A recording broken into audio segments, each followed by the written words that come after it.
Il y a des développeurs chez nous qui disent tu fais marcher ton chat sur le clavier, t'as une app. C'est un langage qui est assez peu cadré. Donc du coup, nous on utilise TypeScript, donc qui va apporter vraiment cette notion de typage, cette notion de cadrage que JavaScript ne propose pas nativement. Nous on utilise ce cadre pour que ça ressemble plus à un vrai langage. Attention, je tiens à préciser.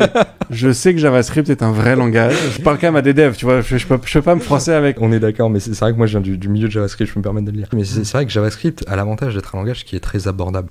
Quantité de ressources sur JavaScript qui est juste énorme sur Internet.